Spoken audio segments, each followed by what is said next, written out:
Pendengar, sekarang saya akan membahas langkah nomor 4 adalah kita belajar pasrah. Nah, satu hal pendengar, banyak orang yang salah mengerti waktu saya menjelaskan mengenai pasrah. Apa maksudnya pasrah? Pasrah itu artinya kita tidak melekat pada hasil akhir. Semua itu urusan Tuhan. Jelas itu?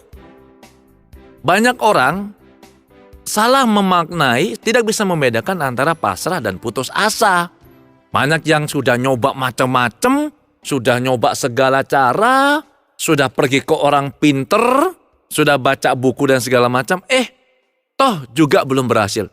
Supaya tidak kelihatan bodoh, tidak kelihatan sebagai orang gagal, dia mau menunjukkan dirinya agak spiritual. Jadi dia bilang begini biasanya, ya sudahlah, kalau memang sudah ini kehendak Tuhan, saya pasrah. Itu mah bukan pasrah ya, itu putus asa. Jadi beda tuh pasrah dan putus asa. Kalau pasrah, kita yakin kita dapat. Kalau nggak dapat pun, itu urusan Tuhan. Kita nggak maksa. Tapi kalau orang sudah putus asa, dia sudah nggak bisa kemana-mana. Sebenarnya dia sudah tidak mau melakukan apa yang pernah dia lakukan sebelumnya. Satu hal pendengar ini yang selalu saya tekankan di berbagai seminar saya. Kalau nulis impian itu yang detail, tapi jangan detail ya, ingat itu. Loh, maksudnya apa ini Pak? Bapak pelin-pelan ya, kok ngajar kok nggak benar, ini gimana sih sampean ini? Loh, begini, sabar dong.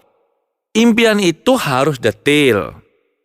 Ditulis ya, nggak boleh diketik. Ingat itu, ditulis tangan, hukumnya wajib ini. Anda boleh ketik dulu, setelah itu tulis tangan. Impian itu harus ditulis tangan. Jelas? Kemudian jangan detail. Nah, ini kan berbeda dengan diajarkan di berbagai buku kan. Dulu saya ngikuti itu. Saya tulis yang detail, saya nggak dapat. Satu contoh nih, misalnya. Di akhir tahun Anda buat New Year's Resolution. Waduh, jadi tahun depan ini targetnya apa nih?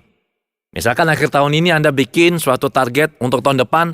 Anda ingin dapat, katakan misalnya ya, Kijang Innova tahun depan misalkan kata berapa? 2008 atau 2009. Let's say Anda ingin Kijang Innova. Kemudian warnanya telur asin. Wah, seri V, jok kulit. Kemudian pakai velg 16 inch. Dikasih TV. Dikasih sound system yang luar biasa. Udah pokoknya macam-macam lah. Anda tulis yang sangat detail. Anda kerja 6 bulan, 7 bulan sampai akhir tahun. Anda nggak dapat. Loh, kenapa? Itu biasanya karena kita nggak pasrah. Nggak percaya? Oke. Ini ada cerita nih ya. Ada orang yang sudah buat impian nggak dapat. Terus suatu malam dia itu saking keselnya. Dia malam tuh dia bermimpi ke surga. Kalau saya ngomong Anda ke surga, itu beda loh dengan Anda mimpi ke surga. Anda ngerti maksud saya ya? Dia bermimpi ke surga. Dan di situ ternyata di surga itu ada satu gedung yang khusus digunakan untuk handling complaint and objection. Untuk melayani manusia yang suka komplain. Nah, mungkin Anda salah satunya ya. Saya juga begitu. Jadi setelah datang kan di situ ada nomor antrian ini kan. Dipencet ini. Tit. Sret keluar nomor 05. Jadi duduklah. Si Adi ini duduk manis dan tiba-tiba ada suara. Nomor antrian 05. Harap pergi ke meja 03. Wah, jadi pergi ke Customer Service Angel, bukan Customer Service Officer, CSA. Yang nomor 3 tuh mejanya.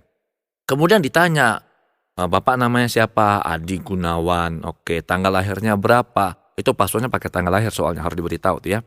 Kemudian dicek datanya saya. Nah, terus ditanya sama malaikatnya nih, Bapak mau komplain apa? Terus saya bilang begini, Kat, tahu nggak?